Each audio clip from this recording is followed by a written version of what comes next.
Fala, meus queridos, tudo certo? Eu tô fazendo meu site e a minha amiga que tá fazendo a Yas, que eu amo demais, ela me perguntou assim: Nathan, como tem a questão da sua fé e tudo, qual versículo você gostaria de usar? Eu falei assim: olha, versículo acho que não, mas eu quero usar uma frase que é de um consultor que fala assim, ó: em Deus nós confiamos, todos os outros tragam dados. Eu tava pensando aqui sobre essa frase agora e ela é muito relevante, porque de fato a base assim daquilo que nós vamos confiar em outras pessoas, a gente precisa de alguma forma ter algum dado. A gente precisa ter alguma, como eu posso falar? Alguma substância, alguma coisa sólida que eu possa olhar para uma pessoa e falar assim, cara, nisso eu consigo confiar nessa pessoa. Porque, é muita pessoa com visões diferentes e é muita abobrinha sendo falada hoje em dia. Mas cedo ou mais tarde você tem que pegar, separar esses conteúdos e falar assim, tá, nisso aqui eu acredito, nisso aqui eu não acredito.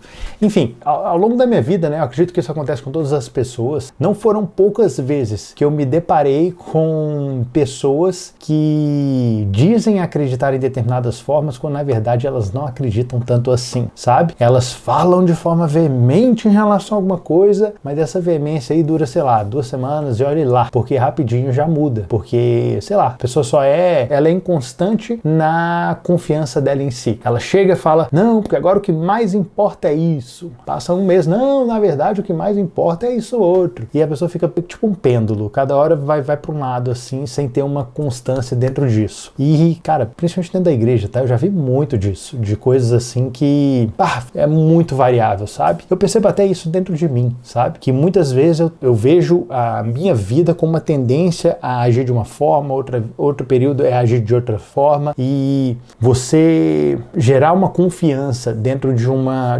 previsibilidade de ação, digamos assim, mediante a essa inconstância, esse pêndulo que fica pendendo de um lado para o outro, é bem difícil, porque, vamos lá, uma pessoa chega e te passa uma informação. Até que ponto a gente pode confiar na informação que foi passada? E confiar em achismos, eu acho. Acha por quê? O que te faz acreditar? O que faz você achar isso? Não vem me falar aquilo que você acredita que é. Me fala por que você acredita nisso. E em relação à questão de confiança, eu vejo que, para mim, né, a confiança mais importante que eu tenho na minha vida, que eu baseio toda a minha vida em um ponto principal, é a minha confiança em Deus. Eu não confio no dinheiro, não confio na força do meu braço, não confio na minha carreira, não confio na minha família como uma fonte de alegria. Eu não confio, eu confio em Deus. Tipo assim, mesmo os membros assim da minha família, isso não é suficiente para que eu deposite o significado da minha vida nisso. Eu vejo que existem muitas limitações que não me dão base suficiente para que eu consiga dedicar a isso. Eu percebo que Deus, ele se torna uma base perfeita na qual, estando bem alinhado com isso, eu consigo alcançar objetivos que eu tenho, que é, por exemplo,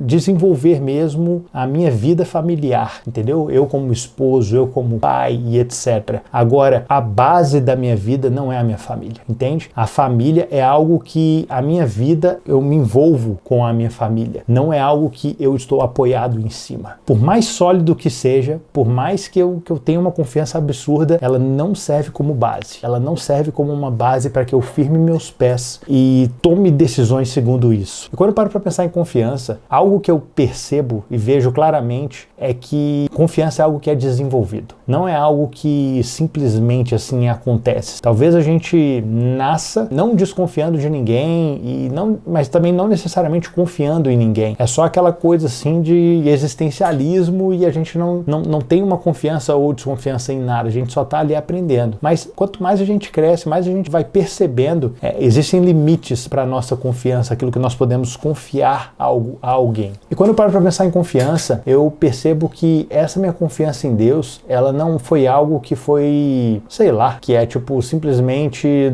do nada eu comecei a acreditar nisso. O meio, obviamente, me influenciou muito a crer da forma que eu creio hoje. Então, para vocês que não sabem, eu sou filho de pais cristãos, na verdade eles são até pastores. Cara, uma das coisas que eu percebo que são mais relevantes, me permitem ter uma confiança eu considero a minha confiança sólida em quem o Senhor é o fato de ter visto ao longo de toda a minha trajetória, muitas vezes, meus pais sendo desafiados pela confiança que eles tinham em Deus. Eles sendo desafiados, eles tendo que passar por desafios que, se eles não confiassem, eles não necessariamente precisariam passar por determinadas situações. E é muito interessante, porque hoje, quando eu paro para ver a confiança que eu tenho em Deus, eu percebo, sinto assim claramente que é tipo a sabedoria que eu percebo em Salomão. Não é algo que ele conquistou na força do próprio braço. É algo que foi herdado de Davi. Eu percebo a sabedoria que Salomão teve, mais como orientações muito precisas, como conselhos muito sábios que Davi concedeu a Salomão, do que necessariamente ele, pelos próprios entendimentos, desenvolvendo algo. E da mesma forma eu percebo que a minha confiança no Senhor é a mesma coisa. Não foi algo que eu desenvolvi assim no meu braço, mas foi, por exemplo, viver com os meus pais, eles acreditando em promessas que eles receberam em períodos de oração, em coisas assim, palavras que eles leram em momentos de intimidade com o Senhor e que o Senhor falou com eles, e eles acreditando por anos a fio, por mais que todas as circunstâncias em volta indicassem o contrário. Eu honro a vida dos meus pais porque eu percebo que a vida deles, eles não falavam de como eu posso falar? O evangelho para eles nunca foi uma historinha, é um conto. Eles sempre viveram de forma prática, com os acertos, com os erros, mas é até interessante, tipo assim, quando eu tava errado, eu percebo que as mães muitas vezes têm aquela tendência de tipo assim, meu filho tá errado, não, mas eu amo, e relativizam a verdade de forma que, pra proteger o filho. Os pais nunca fizeram isso, sabe? Nunca relativizaram a verdade em relação a isso. Cara, você fez isso, meu, já era. Você fez, você vai ter que resolver, entendeu? De chegar em conversas duras, chegar e falar assim, Nathan, você tá de brincadeira, cara. Isso aqui não é brincadeira, você tem que agir, fazer o que é certo, etc. E eu amo a família que eu nasci, eu sou muito grato a Deus pela criação assim que eu tive.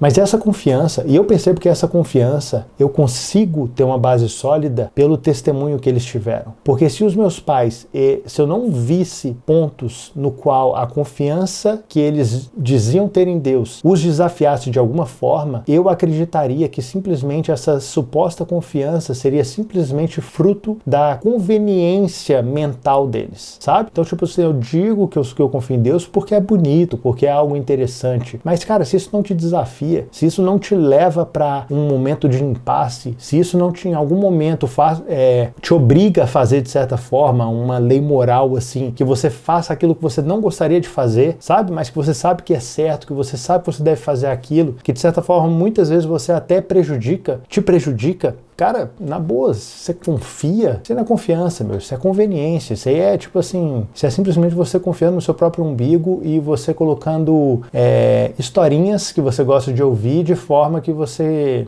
construa uma reputação com as pessoas que estão à sua volta de um cristão, de uma pessoa assim, nossa, como eu sou santo, como eu sou não sei o quê, quando na verdade, cara, se a gente for a fundo, não tem substância, não tem base nenhuma ali por trás, entende? E eu percebo isso, que a confiança em Deus, ela se mostra quando a gente caminha na direção daquilo que a gente não quer fazer. Quando a gente quer o resultado, tá? Mas o caminho que a gente vai ter que trilhar não é um caminho fácil, não é um caminho que é conveniente, não é um caminho que nós optaríamos por seguir para alcançar aquilo que nós queremos. Chegar e Deus falar assim, não, só perdoa. Não processa não, só perdoa. Entendeu? Tipo assim, só segue. Sabe? Tipo assim, seja como eu. Meu, tá louco. É desafiador ser cristão, é desafiador sustentar essa fé em Cristo. Eu não quero me delongar assim dentro disso, mas o que eu percebo é que o nosso relacionamento com Deus, o relacionamento que a gente tem com Cristo, a maturidade dele, a verdade por trás dele, tá naquilo que está na Bíblia que você não gosta e não naquilo que está na Bíblia que você gosta. Porque existem muitos versículos para tudo que massageiam o seu ego. Existem muitas falas de Jesus que são lindas, que, nossa, como eu sou amado. Agora, e quando ele vem e te repreende? E quando ele vem e te dá no meio em relação a algo que você tem praticado errado? É ali que fica a sua vida com Deus. É ali que está a sua confiança. Não é fora disso, sabe? A Bíblia tem um versículo que diz que Jesus, ele é o desejado das nações. Ou seja, cara, tudo que você deseja de alguma forma está em Jesus. Tudo de bom está em Jesus. Então você simplesmente chegar e falar assim, nossa, eu amo Jesus porque ele é isso. Não, pera lá, isso aí pra mim não me diz nada. Agora, quando eu vejo uma pessoa que compartilha, fala assim, cara, eu não acredito, velho, aí por amor de Cristo tem que fazer algo que ele não gostaria de fazer, ali eu vejo verdade. É ali, nesse ponto, que a gente fala assim, opa, isso aqui é algo provavelmente eu posso confiar. Quando a gente para ver a história bíblica, assim, a história de Jesus em si, as pessoas, elas criam, pessoas da igreja primitiva, e elas morriam por acreditar no evangelho. Na boa, o que você morre por acreditar em algo, sabe? Tipo assim, cara, eu acredito tanto nisso, você pode me matar, mas eu não vou falar que eu não acredito nisso. Meu, tem alguma coisa na sua vida que você pode agir dessa forma? É isso que os caras faziam, meu. É isso que vivenciavam. Falaram assim, cara, nega Jesus, não você vai morrer. Não, pode matar. Pode matar que eu não vou negar. É algo que impacta, é algo que marca, e as pessoas entregam as suas vidas e morrem com base nisso. Eu vejo que é nisso, quando eu vejo uma postura desse jeito, que é algo que eu paro e falo assim, opa, isso aqui é relevante. Isso aqui é relevante, deixa eu ouvir. Isso aqui é quando uma pessoa me traz dados, sabe? Em Deus nós confiamos, todos os outros me tragam dados. Quando uma pessoa confia em algo a ponto de dar a vida dela, opa, pera lá, isso aí é dado. Eu quero saber. No que ela tá confiando? No que ela entrega a vida dela? Sério por causa disso? Por que você entrega? Como é que você vê tanto significado nisso? Como é que você vê tanto sentido nisso? Aí eu quero saber, eu quero ter mais informação em relação a isso. Porque senão, meu, na boa, simplesmente uma pessoa chegar falando que acha alguma coisa, cara, caguei pra opinião, entendeu? Tipo assim, que se exploda. Isso não faz o menor sentido pra mim. Agora, enfim, sabe? Em Deus eu confio. Os outros, rapaz, você precisa me trazer dados, senão não vai rolar. É isso, meus queridos. Espero que de alguma forma esse vídeo possa te ajudar em relação à definição de confiança. Talvez você está num momento assim que está turbulento, que você fala assim, meu Deus, cara, eu não sei no que eu tenho que acreditar, sabe? Tipo assim, pega esses pontos e vê o que essas pessoas morreriam por dentro do contexto em si. O que elas definem com a própria vida. E eu tenho bastante convicção de que você pode chegar a uma verdade nisso aí, tá? É isso, meus queridos. Um grande abraço.